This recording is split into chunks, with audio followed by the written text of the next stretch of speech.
So really excited to have you today. Great to be here. Yeah, so for those of you who don't know, Swami was a fellow here at the Data Incubator and has now graduated, gone on to greater and better things. And we're going to be hearing about what some of those are in a second.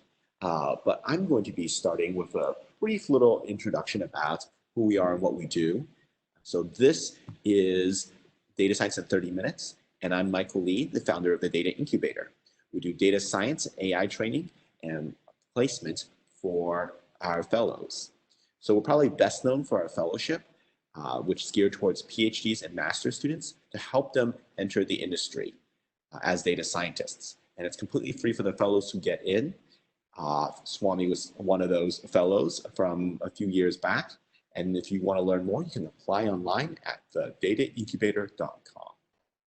We also have online courses for working professionals, so people who already have a job, as well as corporate training opportunities. And if you're interested in those, you can also go online to the dataincubator.com to learn more.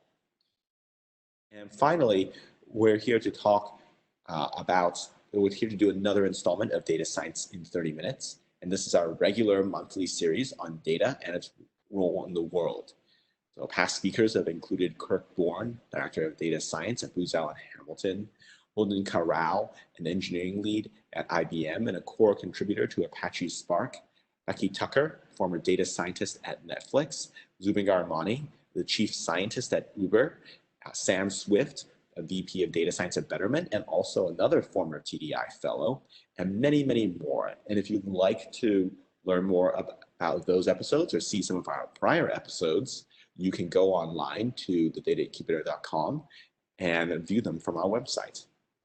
Now, before I introduce today's speaker, I want to remind everyone that you can pose questions to us, and I'll be taking those questions at the very end and asking them of our speaker. So now, without further ado, I'd like to introduce today's former TDI fellow, Swami.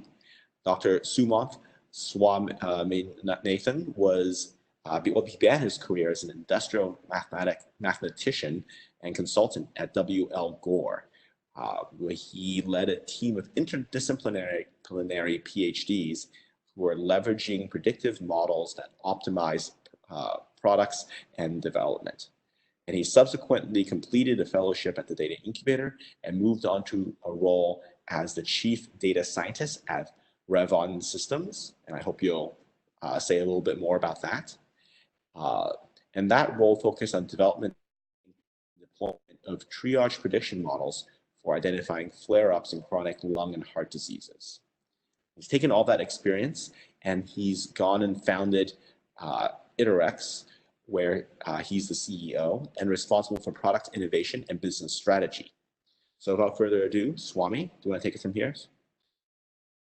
Very good, and thanks for that introduction, Michael. It's great to be here, and let me also say that the fellowship at the Data Incubator was certainly a very transformative experience in my life. I didn't just learn a tremendous amount 4 years back, but it gave me the opportunity to shift out of classic industrial mathematics into a promising entrepreneurial career in data science. And that role, which started at Revon Systems, was really focused on solving a very specific problem in healthcare. And this is a problem that I specialize in solving and I build products to solve right now. Okay? And the problem we focus on at its core is pretty simple and a very difficult problem to solve. It's what we call flare-ups of chronic illness at home. So flare-ups or exacerbations, these are essentially escalations of a condition that warrant anything as mild as a trip to the doctor to change your normal medications to something as severe as a hospitalization or death. And chronic illness at its heart is what the cause of about 80% of healthcare spending. And this particular problem of flare-ups of this illness drive a majority of that spending. Okay, and so just to give you an idea, if you look at the entire healthcare ecosystem, and we are a disease-specific company, so we focus on really chronic heart and chronic lung disease, okay? But the numbers that you'll see on this slide, if you look at what exacerbations drive in the healthcare system, you're talking about tens of billions in insurance providers who are paying, hospitalization bills, doctor visit bills, etc. Now, employers, at least larger employers, many of them are paying their own bills now, right? So they might have an insurance company process their paperwork, but they're paying the health bills for their companies and their employees. And so the larger employers pay all the bills that payers do, plus they have absenteeism among employees, indirect costs associated with reduction of quality of life at work. And providers, of course, these are essentially people, physicians or hospitals. They're continuously being penalized if people end up in the hospital too often, right? So repeat flare-ups of illness are costing hundreds of millions of dollars to the hospital system. And then, of course, pharma companies, device companies, pharma makes drugs that are specifically focused on chronic disease exacerbations. And so, for example, Spiriva, which is a blockbuster drug of Boehringer Ingelheim, is making billions, singles of billions per year just on treating flare-ups of COPD, chronic obstructive pulmonary disease. So these flare-ups are unbelievably damaging to patients' lives. And as people have them, they tend to have, once they have one flare-up, they tend to have more of these as they go along. And these flare-ups command tens of billions of spending in pretty much every corner of the healthcare ecosystem. Okay? And so what we set out to do was something simple. The hypothesis was, if we can catch these things early at home, if we can assess how severe they are, and if we could give a recommendation to a patient as to what to do about it fast enough, then essentially we could catch them before they got too bad, and perhaps a patient might just take a puff of their inhaler and get on with their life, as opposed to being hospitalized at $9,000 a night and perhaps even going through something worse later. Now, from a product standpoint, the belief was that the data that you need to solve this, to detect these, is at home. And you can try to study exacerbations in incredible detail. You can look at the genetic basis of exacerbations. You can use blood biomarker data to try to detect exacerbations. But a lot of these data elements at the moment are not available to patients at home. And so if you were to make a product that could help a patient to catch these things early, ultimately it would have to depend on data that's accessible, reasonably accessible to a patient at home. And actually, healthcare is exploding in opportunities for the right data to be collected at home. But still, at this point, what you're roughly limited to is device data. So, Apple Watches that collect O2 sat, oxygen saturation, heart rate, and then, of course, what a patient can enter themselves, right? And so our company is an algorithms company. We are an API algorithms company. What we've said is we can write models that take in the data that's available at home and triage patients, identify the escalation of these symptoms, tell them what to do about it, and we can embed these algorithms underneath all kinds of things, underneath the devices that they're using. If they use mobile apps, for example, here's a screen description of what this might look with, what our algorithms might do for a patient with a mobile app. Let's say they're having a flare-up. They just would enter how long it's been going on. They literally check what symptoms they're having worse than usual. And these are symptoms that are very particularly and carefully targeted to an illness. And then if they have devices on, this third screen they'd never seen, because the devices will be capturing oxygen saturation and heart rate in real time. So they wouldn't have to enter this. But if they don't have devices, they could measure and enter it themselves. Okay? And what these things will do then is they'll produce essentially a recommendation. They'll say how severe your exacerbation is, what perhaps you should do about it, et cetera. And so we're not a hardware company. We're not a device company. We are actually an algorithms company. And we use our entire IP is essentially not just in our machine learning, which is interesting in itself, but actually in the way that we've captured the right data that's statistically representative of patients, so that we can offer products like this essentially to any number of people. We could put it underneath an insurance provider's mobile app. We could put it underneath a pharma company's smart inhaler. If patients are using inhalers, a lot of them now are linked to mobile applications. We could put it underneath, let's say, something like an Apple Watch, where these guys have their Apple mobile app healthcare kit, and then we can use these algorithms essentially to try to triage people in real time, catch things that are going on early, and essentially try to improve the outcomes, improve the health outcomes so that they might have a better experience, and the healthcare system will save really enormous amounts of money. It's not a small number, as I hope I illustrated on that past slide. So I hope that's sort of a poor man's introduction to what we do.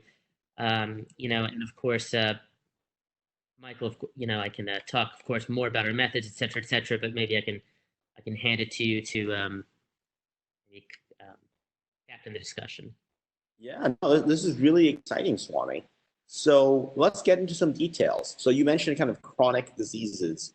Do you want to say some more about what diseases or what conditions you're addressing specifically?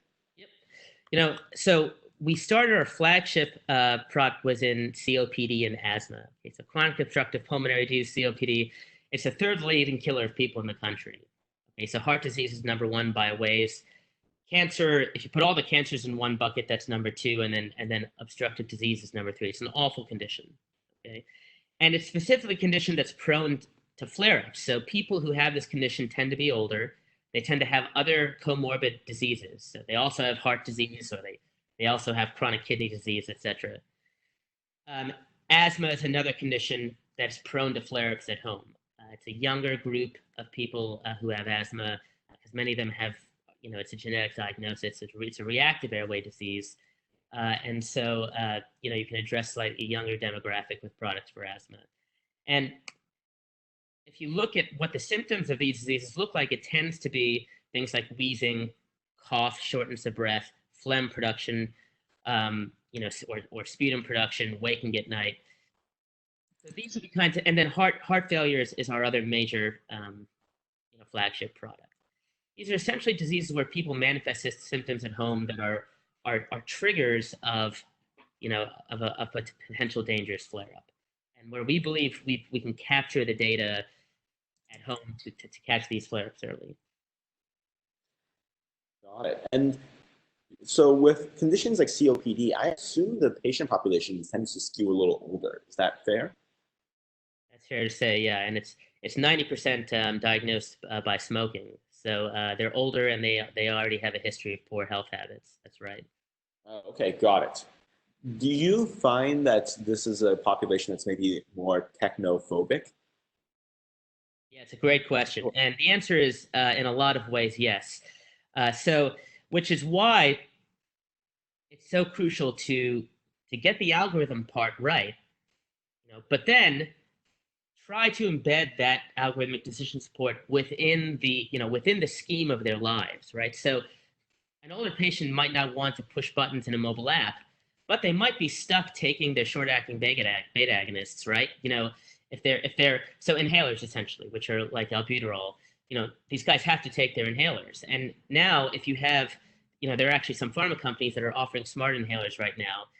So if they have to take their inhaler and you embed the algorithm underneath the processes that they already have, now you've found a way into a customer segment that might otherwise be very, allergic to using, some of the technology that the younger population might use. Interesting. So with a smart, when you're talking about smart inhalers, the AI is embedded in the inhaler. It's embedded essentially in the application that's synced with the inhaler. So it could be a web app, it could be a mobile app, or it could be in some cases, a screen. So it's connected right to the device itself, the inhaler itself. In some sense, like you have an iPhone, it's Bluetooth to your inhaler, and based on some data, it either senses more or less of the medicine. So we have the capability actually to do that. We have the capability to say when somebody should take more or less of the medicine. But when your algorithms start to get into that space, this is when you're actually essentially providing medical treatment. And this is a space of regulatory concern that I think any technology company needs to be wary of, right? So we right now squarely fit in the space of what we call clinical decision or patient decision support. So our algorithms can say when, for example, patients are likely to go adherent, or when they're likely to have an exacerbation, and perhaps when it might be advisable to reconsider or re-examine their own medication usage. But what we don't do is tell someone, although we're capable of it, what we don't do at the moment is tell somebody to double their inhaler usage or something of that nature. So all you do is you prompt somebody that, look, it seems like you might need to double your inhale, well, you might need to take more inhale usage. I need to go see a doctor and have the doctor sort of confirm that. That's right. You may need to call your doctor, or your symptom. We have summary statistics that say how severe people's symptoms and vital signs are. How bad their symptoms are in context of what they're doing, and so that allows us to alert the patient if something is going on, and even tell them to call someone to talk about it. But everybody has to be very careful about telling people how much or when to take new medications. Got it. What about false positives and false negatives? How do you think about that in the context of your work? Yeah, it's a great question. So the thing is, right now, diagnosing exacerbations and telling a patient what to do, okay, there is not a gold standard for when a patient should go to the doctor or when they should change their medications or how severe their flare-ups are, okay? So the standard of care is you call a nurse practitioner or an internist and they'll tell you to come into the office based on what you report, okay? So it's not easy to validate when what you're saying to a patient is correct as far as, are you having an exacerbation? The definition of an exacerbation of COPD, for example, is a clinical escalation that requires new medical treatment. That's a pretty vague definition. So how do you know you require new medical treatment? Because the doctor says you need new medical treatment, right? So we validated our algorithms essentially by comparing them to the consensus of specialists, of pulmonary specialists. And what we've shown actually in comparison to these specialists in diagnosing, and this is a chart here of essentially 100 patient vignettes, so statistically comprehensive, clinically relevant cases that we presented to pulmonologists, and we've compared our algorithms performance in detecting exacerbations and deciding how severe they are, whether they're worth a doctor visit or an ER visit. And we've shown that our algorithms, outcompete these pulmonologists handily, when we take essentially the majority opinion of all the pulmonologists as the correct answer. Okay? And we've also shown, as you pointed out about false positives, that our algorithms actually both under triage and over triage patients better than the top performing specialists that we've compared them to. And so this is a set of confusion matrices for 100 clinical cases. And so if you look at this scenario, essentially the algorithm, got it right on these diagonals, right? In terms of assessing the severity of exacerbation, essentially in all these cases, the options were the patient's okay, they should continue normal treatment, check back later, call the doctor, go to the emergency room. So that's like the level of severities of these cases. And if you look at the top performing doctor, on cases that required emergency visits, the panel agreed in 30 of these cases that the patients required an emergency visit. The algorithm got it right 26 times. When it missed, it didn't down triage by more than 2 categories, right?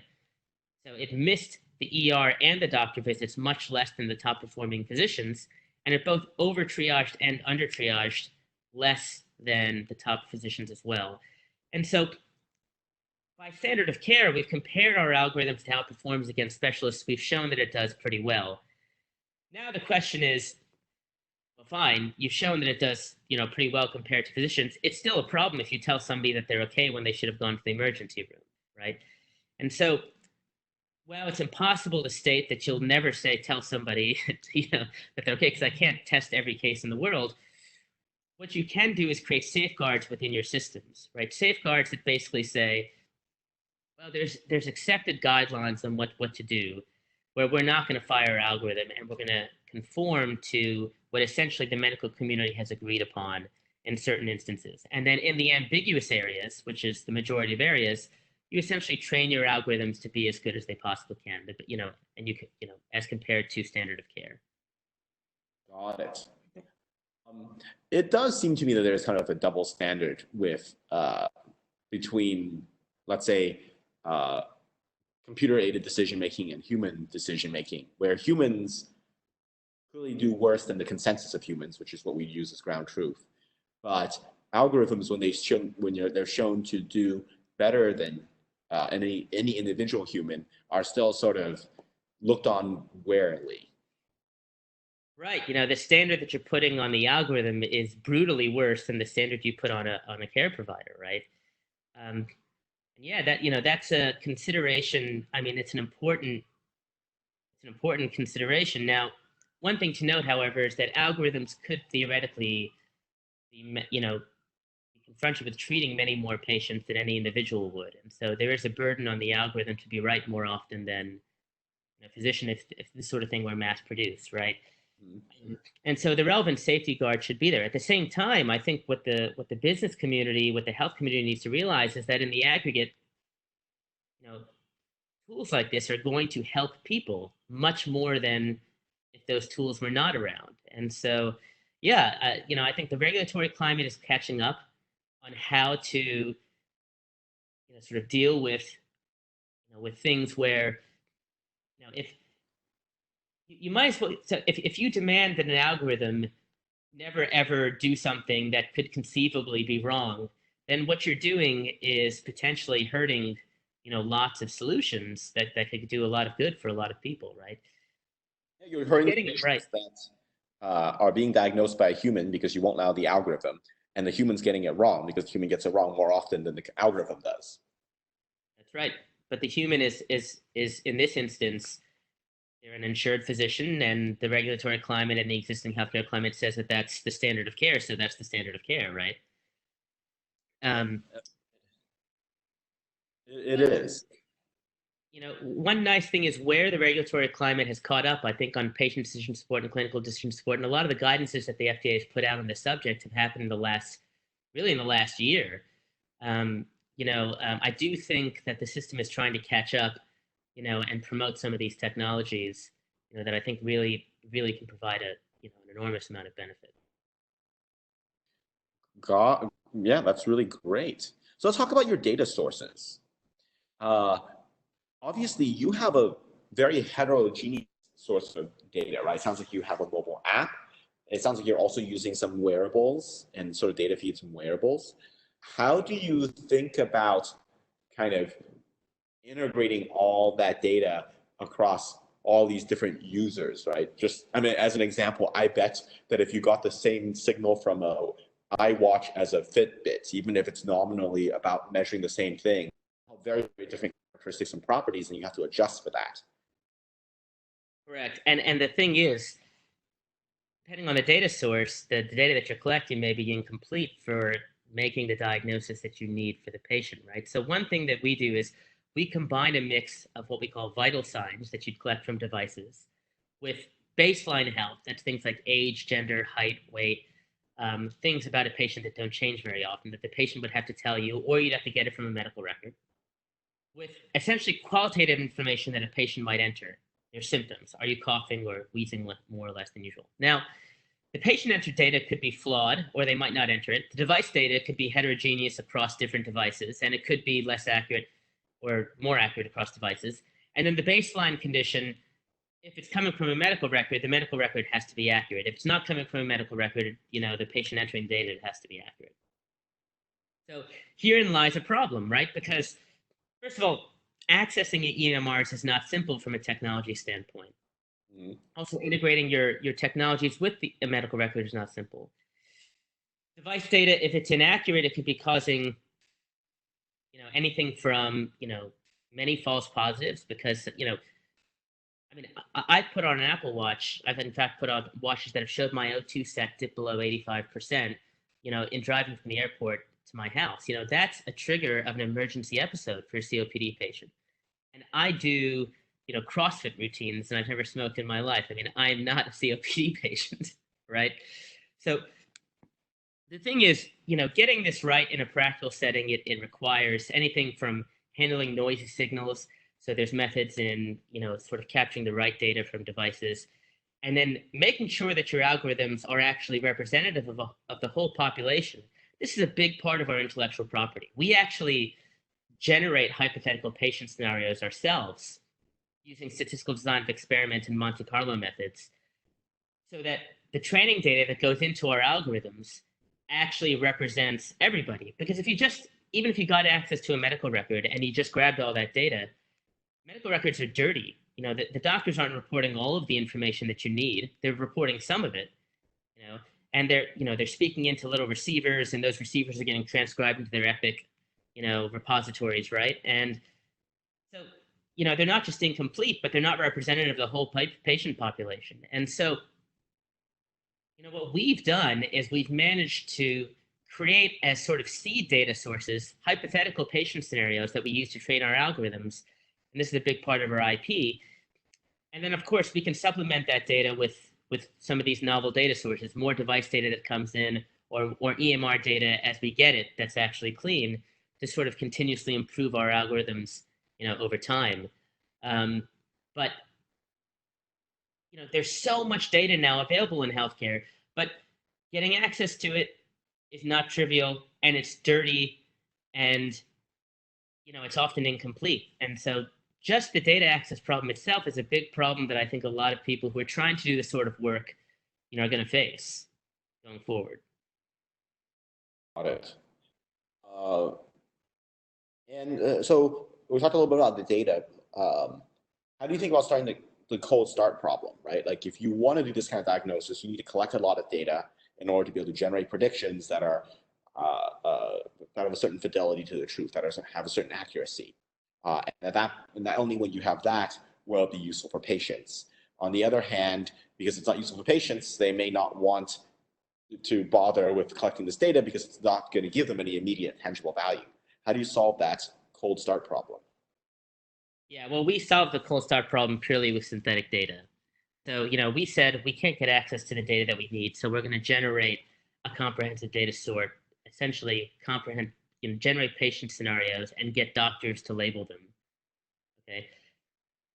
And, this is where our IP was. And so that gives you sort of your seedling for creating algorithms that eventually then get offered to people.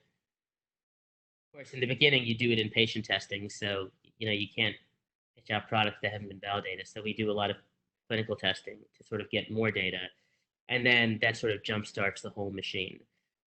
If you didn't have that IP for generating data sets and you had to just grab some somehow, the question is, how would you get data that's sort of representative of the whole population or of a relevant population? That is a challenging problem. Probably the only thing you could do is, my understanding is to essentially get a database. You'd probably have to purchase some sort of clean electronic medical record database and mine it, and it'd probably be a poor prediction to start. Now, it's tough. I mean, I don't have a good answer to that. I'm not sure how